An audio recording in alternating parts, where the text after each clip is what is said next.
સેતુ બંધાયો સ્થૂળ રૂપે, પણ હરિહરની એકતાનો પણ આ સેતુ બંધાયો. ભગવાન રામે મહાદેવની સ્થાપના કરી અને શૈવ અને વૈષ્ણવોની વચ્ચે સેતુનું નિર્માણ કર્યું. વિધિવત પૂજા થઈ, આપણે પણ માનસિક રીતે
રામેશ્વરની પૂજા કરી છે. અને પછી સેતુબંધ દ્વારા આખી સેના પાર ઉતરી લંકામાં પ્રવેશ થયો. લંકામાં 3 ત્રિકૂટ છે.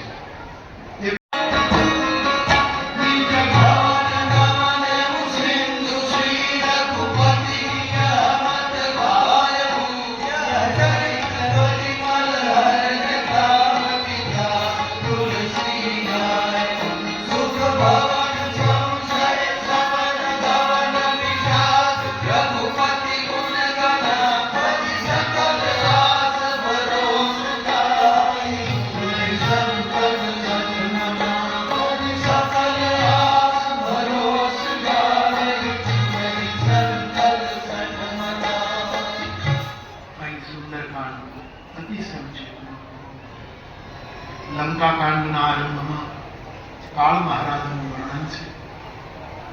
સેતુની રચના થઈ. સેતુ બંધાયા પછી પ્રભુ સેતુ બંધના પહેલા પગથિયા ઉપર ઉભા રહેલા અને દર્શન કરી પ્રસન્નતા અને એક જ મુષ્ટિકાથી ઈર્ષાને તો મારી દીધા. રામાયણનો છેલ્લો સાર પકડ્યો. ઈર્ષાને જીવતી નથી, એને તો બતાવી દે. આ ત્રીજું વિઘ્ન હતું. હનુમાનજી એમાંથી પાર ઉતર્યા અને લંકામાં પ્રવેશ કરવા ગયા તો લંકિની નામની એક રાક્ષસી લંકાની ચોકી કરે છે. એને હનુમાનજી ત્યાં જ ચોરી છુપીથી જે લંકામાં આવે એ મારો ખોરાક છે, ખબરદાર તું અંદર ગઈ, હું ચોરને ખાઉં છું, આવું લંકીની. હનુમાનજી કહ્યું તારો ખોરાક જ ચોર છે? હા, તો પછી દુનિયાનો મોટામાં મોટો ચોર લંકામાં બેઠો છે રાવણ, જે મારી માને ચોરીને આવ્યો છે. ખાવાની ત્યાંથી શરૂઆત કરી. મોટો ચોર તો ક્યાં બેઠો? ચોર જ જો ખોરાક હોય. આટલો મોટો પીઝા ત્યાં છે, ખાઈ જાય ને પીઝા. મારે ધરણિયા શું કામ ખાવા તું? નાના નાના ધરણિયા આ મોટો પીઝો છે એને ઉપાડી. અને હનુમાનજી મહારાજે મુષ્ટિકાનો પ્રહાર કરી લંકીને આ ચોથું વિઘ્ન છે. લંકા કહે છે કે લંકા નગરી પોતે સ્ત્રીનું રૂપ લઈને પોતાનું રક્ષણ કરતી હતી. એ સાધુને ચોર ગણીને અટકાવે છે. તમે કલ્પના કરો, સાધુને ચોર ગણી.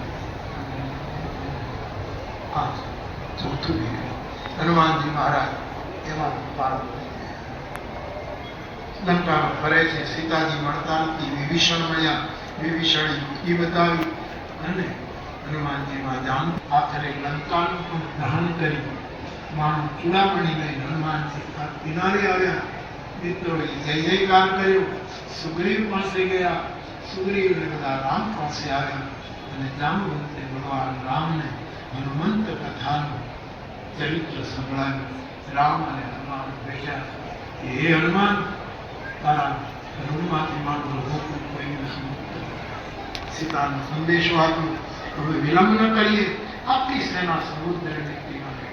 તો હનુમાનજી વાળી યાત્રાના આ વાત સોનાનો પહાડ રસોમાં આપણને રુચિ જાગે, ઈર્ષા બને તમને પછાડવાની કોશિશ કરે, લંકીની આપણને ચોર કરીને પકડવાની કોશિશ કરે અને મધુર ફળ સુધી જ્યારે આપણે પહોંચ્યા ગમે તેવા પડવો પણ તમારી સાધુતાને ન છોડવી જોઈએ.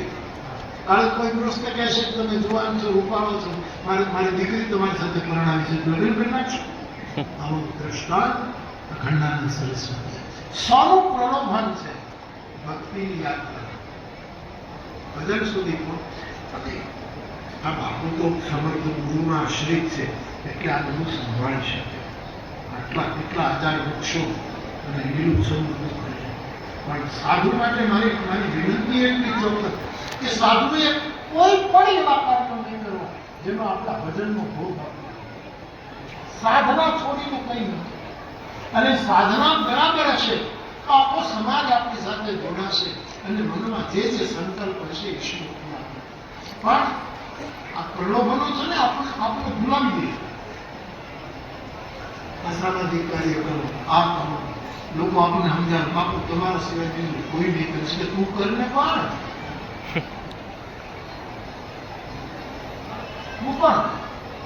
પણ ભજન જેવું પરિપક્વ હશે સાધુ એની આજુબાજુ આ બધું તૈયાર કરશે કે કરવું નહીં એની લડાઈ કરશે. તો શ્રી હનુમાનજી મહારાજને પહેલું દીકરું સોનાનું પહાડ એની ઉપેક્ષા પણ ન કરી. હનુમાનજી સોનાના પહાડના માથા ઉપર હાથ મૂક્યો, મેં તમારો સ્વીકાર કર્યો.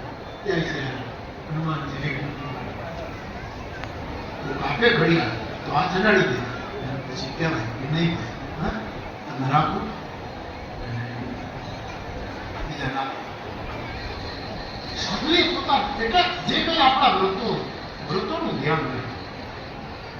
ગાંધીજી એકાદશ વ્રત બતાવ્યું, બુદ્ધે પંચશીલ બતાવ્યું. આ બધા વ્રતો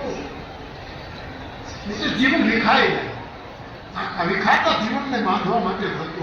આ જૈન જીવનમાં કેટલા વ્રતો આવ્યા છે, કેટલા વ્રતો આવ્યા. સાધુ ચૂથાઈ ન જાય, વિખાઈ ન જાય એટલા માટે બધા વ્રતો આવ્યા. ત્યાં વ્રતો નિભાવવા તો બાપ શ્રી હનુમાનજી મહારાજ એમાંથી થોડાક આગળ ગયા તો સુરસા નામની એક રાક્ષસી આવી. મોઢું મોડું કર્યું કે મને ભૂખ લાગી છે, હું આ વાનરને ખાઈ દઈશ.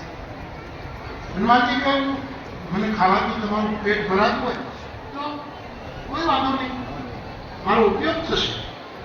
માતાજી એક વિનંતી, રામનું કામ કરી આવો. પ્રભુનો સંદેશ સીતાજીને આપું, સીતાનો સંદેશ રામને આપું અને રામ ભક્તો વચન આપું કે સામેથી તમારા મોઢામાં ઉપાડીઓ બને પણ મારી મને અત્યારે જવા. આ બીજું વિઘ્ન છે. આપણને વચ્ચેથી ગળી જવાનો પ્રયત્ન કરો, આપણી યાત્રાને રોકવાના પ્રયત્ન. સુરસાનો અર્થ થાય અનેક પ્રકારના રસો. આ બધું આપણું આરસ લઈ લો અને પ્યાલામાં લો પણ આના મોઢામાં રસ છે, ત્યાં જઈ પી જાઓ. એના મોઢામાંથી રસ પી અરે પ્યાલામાં પી મોઢામાં જઈ પીવાની વાત. આ બધા જ વિઘ્નો છે.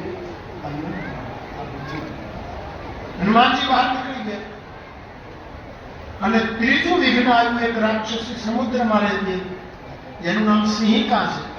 પુરાણકાર એને રાહુની માં ગણાવે. એક રાહુની માં છે. હવે રાહુની માં તો આપણી જોઈ સમુદ્રમાં રહે છે. જીવ તો પૃથ્વીનો વિવાસ સમુદ્ર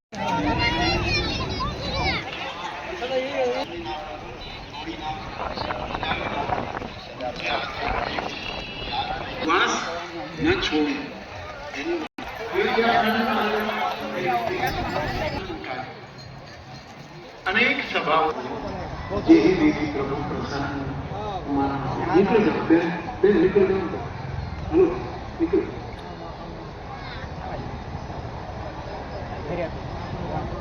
जे ही विधि प्रभु प्रसन्न होई करुणा साध भरत जी प्रेम ने कहा आपનું મન પ્રભુ જેના પ્રસન્ન એ છે તો આ પાદુકા આપે છે અને પાદુકા જેના ઉપરથી ગાંધી શિષ્યનો વિચાર વિશ્વ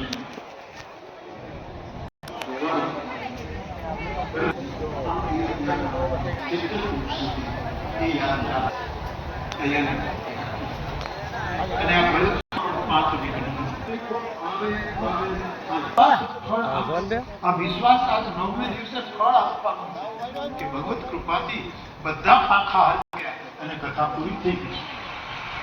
વિશ્વાસ ફલદાયક. પતંજલિનું સૂત્ર છે કે નિરંતર તમે એક વસ્તુને ગુંજ્યા કરો. પતંજલિ યોગ પોતાના સૂત્રમાં એક જ વસ્તુને તમે વિશ્વાસપૂર્વક નૈરંતર નિરંતર એક જ પૂર્વક નહીં મારું કાર્ય થશે શું કામ ન થાય મારો કોઈ બીજો હેતુ નથી મારું કાર્ય થશે મારો સંકલ્પ થશે અને તમે નિરંતર સતત તો એનું પરિણામ આવી ગુંજ રહે.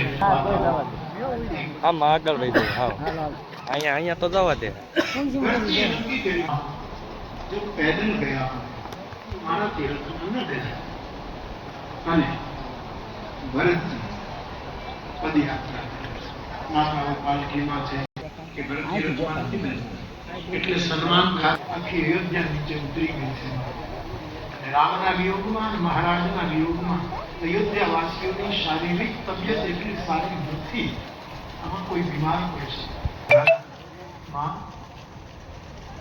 પાલખીમાંથી કૌશલ્ય પોતાના ભરતજીનો પ્રશ્ન હા ભાઈ પોતાના પ્રેમને જાણું છું પણ આપણી જવાબદારી તો પગે ચાલીસો આખી અયોધ્યાની આમાં વૃદ્ધો આમાં કેટલાય લોકો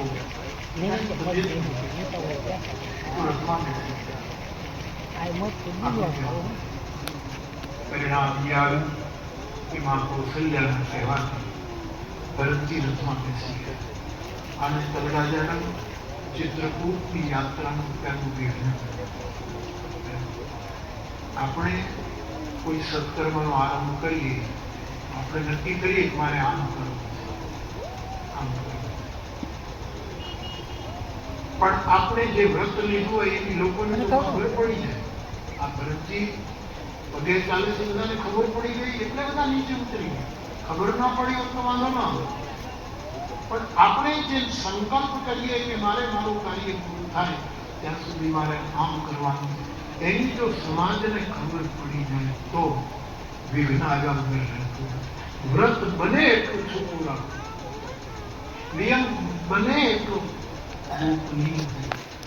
એટલે લોકો વિઘ્ન કરશે. ભરતજીનો સંકલ્પ કે ચિત્રકૂટ પગે ચાલીને જ જવું.